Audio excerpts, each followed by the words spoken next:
ओम श्री गुरुवे नमः। रहस्यमयी ज्ञानगंज के अद्भुत यात्रा के वृत्तांत का 15वां अध्याय। 14वें अध्याय में हमारी चर्चा का अंतिम बिंदु था कि ज्ञानगंज में सब कुछ स्वमेव ही होता है। 15वें अध्याय में इसी विषय को मैं विस्तार देता हूँ। ज्ञानगंज में सब कुछ स्वमेव होने का तात्पर्य क्या है? इसका तात्पर्य है कि ज्ञानगंज में रहने वाले साधकों का कोई वश इसीलिए नहीं क्योंकि उनके वश में सिर्फ साधना करना है और वे साधना करते जाते हैं। अपने स्तर के अनुसार उन्हें उनका वातावरण मिलता रहता है। उन्हें मिलने वाला वातावरण उनकी पात्रता, उनकी योग्यता के अनुसार बदलता भी रहता है। वहाँ सभी अपने अपने नियमों से परिचित होते हैं। किसी को भी उनके नियमों का परिचय नहीं करवाना होता। उन्हें कुछ भी सिखाना नहीं होता। सब कुछ स्वमेव ही होता है। आपने शायद गौर नहीं किया, लेकिन पृथ्वी पर भी तो ऐसा ही होता है। क्या मछली के अंडे से निकलने वाली मछली के बच्चे को तैरना सिखाना पड़ता है? क्या गाय के बछड़े को सिखाना पड़ता है कि उसका आहार गाय के थन में है? क्या चिड़िया के बच्चे को उड़ना सिखाना पड़ता है? नहीं, यह उनकी प्रकृति स्वमेव उनसे कराती है। इसीलिए ज्ञानगंज में साधकों को उपलब्ध होने वाले संसाधनों पर आपको विशेष गौर करने की आवश्यकता बिल्कुल नहीं है। वह ज्ञानगंज की महिमा है। चतुर्थ आयाम के उस अद्भुत जगत की महिमा है। यदि अभी हमें कोई ज्ञानगंज पहुंचा दे तो हम पृथ्वीवासी क्या करेंगे? किसी पर्यटक की तरह घूम घूम कर ज्ञानगंज को देखेंगे कि कहाँ पर क्या है।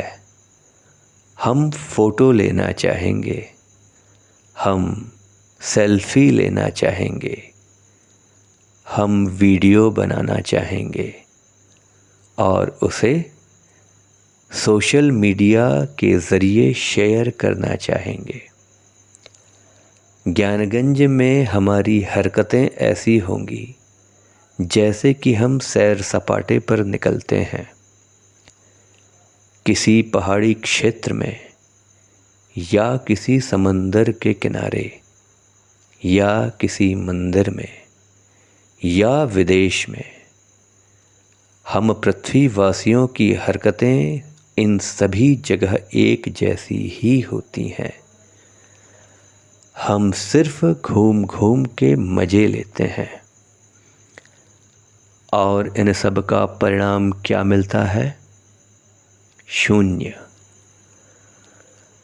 ये बात है, थोड़ा समय अवश्य व्यतीत हो जाता है, या पृथ्वी की भाषा में कहें तो मूड चेंज हो जाता है, मूड फ्रेश हो जाता है। लेकिन ज्ञानगंज में पृथ्वीवासियों की अज्ञानता का कोई भी स्थान नहीं है। वहाँ जो भी जाता है उसे वहाँ के नियमों का पालन करना होता है अक्षरशः, और नियमों का वह पालन अपने आप ही होता जाता है, क्योंकि ज्ञानगंज में उसी योग्यता को धारण करने वाले ही पहुँचते हैं। वहाँ कोई सैर सपाटा करने नहीं जाता, कोई घूमने नहीं जाता, कोई समय व्यतीत करने नहीं जाता। जो भी ज्ञानगंज में जाते हैं उनके विचार, उनकी धारणाएं, उनके व्यवहार, उनका आचार विचार, उनका मन, उनकी सोच सब कुछ ज्ञानगंज के अनुकूल होती है। तभी वे पहुंच पाते हैं, या यूँ कहें कि उन्हें ज्ञानगंज से आमंत्रण मिलता है। ले जाने के लिए ज्ञानगंज से दूत भेजे जाते हैं।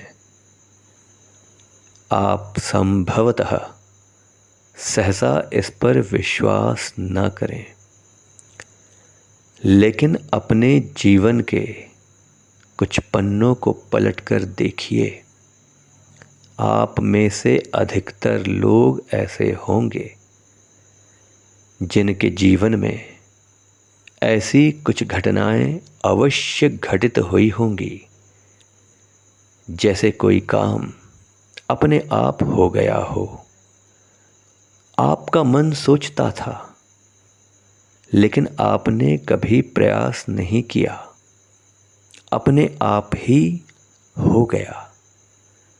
कोई आकर कर गया, या कोई आकर बता गया, या वैसा अपने आप ही हो गया। और जब वह घटना घटित हो गई, तब आपके मन में आया कि ऐसा ही तो मैं सोच रहा था। ज्ञानगंज का आमंत्रण, निमंत्रण, ज्ञानगंज की यात्रा, वहाँ से प्रस्थान, सब कुछ ऐसे ही हो जाता है जिसे हम पृथ्वीवासियों के शब्दों में ऑटोमेटिक कहते हैं। अगले अध्याय के लिए, अगले अध्याय के श्रवण के लिए इस चैनल को सब्सक्राइब करने का निवेदन है, शेयर करने का निवेदन है, लाइक और बेल आइकॉन को प्रेस करने का निवेदन है।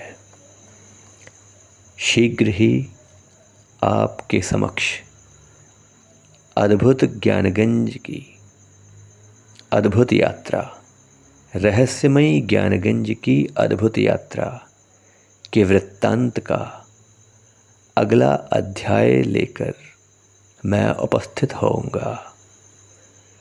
ओम श्री गुरुवे नमः।